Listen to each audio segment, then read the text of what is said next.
آیت کریمہ پڑھی. رب فرماتا ہے اے غیب کی خبریں دینے والے نبی، بے شک ہم نے آپ کو بھیجا. انا ارسلنا کا، ہم نے آپ کو بھیجا. ارسلنا باب ارسال سے ہے، اور ارسال کے معنی آتے ہیں بھیجنا، اور بھیجی وہ چیز جاتی ہے جو پہلے سے موجود ہو. بھیجی وہ چیز جاتی ہے جو پہلے سے موجود ہو. مثال کے طور پر میں انجمن برکات رضا کی دعوت پر آپ کے یہاں سرولی میں آیا. اب یہاں سے میں بریلی شریف جاؤں گا، آپ لوگ مجھے بھیجیں گے، تو اس کا مطلب یہ ہے کہ میں ابھی پیدا نہیں ہوا ہوں بلکہ پہلے سے موجود ہوں، تبھی تو آپ مجھے بریلی شریف کی طرف بھیجو گے. رب فرماتا ہے محبوب ہم نے آپ کو بھیجا. حضرات اللہ تبارک و تعالیٰ نے محبوب کو بھیجا، تو بھیجا اب جا رہا ہے. تخلیق کب کی ہے اس کو سمجھنا ہے، تو آپ کو حدیث قدسی سمجھنا پڑے گی. حدیث قدسی کسے کہتے ہیں؟ فرمان خدا کا ہو اور زبان مصطفیٰ جانے رحمت کی ہو. ایک حدیث پاک ہوتی ہے جو فرمان نبی کا ہے اور صحابہ کرام روایت کرنے والے ہیں. رسول اللہ صلی اللہ علیہ وسلم کے قول و فعل و تقریر کو حدیث کہا جاتا ہے. اب حدیث میں راوی جتنا زیادہ ثقہ ہوتا ہے، جتنا زیادہ کبھی ہوتا ہے، حدیث اتنی ہی زیادہ معتبر مانی جاتی ہے. جس حدیث کے راوی حضرت عبداللہ ابن زبیر ہو اس حدیث کا جواب نہیں. جس حدیث کے راوی حضرت عبداللہ ابن عمر ہو اس حدیث کا جواب نہیں. جس حدیث کے راوی حضرت عبد الرحمن ابن ابو بکر ہو اس حدیث کا جواب نہیں. ارے جس حدیث کے راوی حضرت امام زین العابدین ہو اس حدیث کا جواب نہیں. جس حدیث کے راوی امام حسین ہو اس حدیث کا جواب نہیں. جس حدیث کے راوی امام حسن ہو اس حدیث کا جواب نہیں. ارے جس حدیث کے راوی مولا علی شیر خدا ہو اس حدیث کا جواب نہیں. جس حدیث کے راوی عثمان غنی ہو اس حدیث کا جواب نہیں. جس حدیث کے راوی عمر فاروق اعظم ہو اس حدیث کا جواب نہیں. اور جس حدیث کے راوی ابو بکر صدیق ہو اس حدیث کا جواب نہیں. تو سوچو جس حدیث کے راوی مدینے والے مصطفیٰ ہے وہ حدیث کیسی بے مثال ہے. قول محمد قول خدا، فرمان نہ بدلا جائے گا، بدلے گا زمانہ لاکھ مگر قرآن نہ بدلا جائے گا. سبحان اللہ. حدیث قدسی فرمان خدا کا ہو، روایت کرنے والے مصطفیٰ جانے رحمت.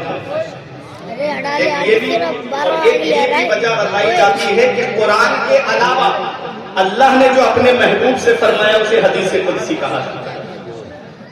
تو رب فرماتا ہے ہم نے آپ کو بھیجا، تو محبوب بھیجے اب جا رہے ہیں. تخلیق کب کی ہے اس کو سمجھنے کے لیے حدیث قدسی سنو. میرا رب فرماتا ہے کنت کنزا مخفیا، میں چھپا ہوا خزانہ تھا، مجھے کوئی نہیں پہچانتا تھا، مجھے کوئی نہیں جانتا تھا. فاحببت ان اعرف، تو میرا رب فرماتا ہے میں نے خود پسند کیا کہ میں پہچانا جاؤں. فخلقت خلقا، اور ایک روایت میں فخلقت محمد صلی اللہ علیہ وسلم. میرا رب فرماتا ہے میں نے محمد صلی اللہ علیہ وسلم کو پیدا فرمایا. کب پیدا فرمایا؟ جب زمین نہیں تھی. کب پیدا فرمایا؟ جب آسمان نہیں تھا. کب پیدا فرمایا؟ جب چاند نہیں تھا. کب پیدا فرمایا؟ جب کہ سورج نہیں تھا. کب پیدا فرمایا؟ جب آگ نہیں تھی. کب پیدا فرمایا؟ جب مٹی نہیں تھی. کب پیدا فرمایا؟ جب ہوا نہیں تھی. کب پیدا فرمایا؟ جب پانی کا وجود نہیں تھا. اور علماء کرام جانتے ہیں سید صاحب قبلہ کی دعائیں لیتے ہوئے بشر مرکب ہے چار چیزوں سے: آگ، پانی، مٹی، ہوا. اور نبی کو اللہ نے اس وقت پیدا فرمایا جب آگ بھی نہیں تھی، پانی بھی نہیں تھا، مٹی بھی نہیں تھی، ہوا بھی نہیں تھی. اور بشر مرکب ہے چار چیزوں سے. ارے بشر کی رنگ لگانے والوں، اللہ نے اپنے محبوب کو اس وقت پیدا فرمایا جب یہ آگ، پانی، مٹی، ہوا تھی ہی نہیں، صرف نور تھا. میرا ایمان پکار کے کہتا ہے اٹھا دو پردہ، دکھا دو چہرہ کہ نور باری حجاب میں ہے. زمانہ تاریخ ہو رہا ہے کہ مہر کب سے نقاب میں ہے.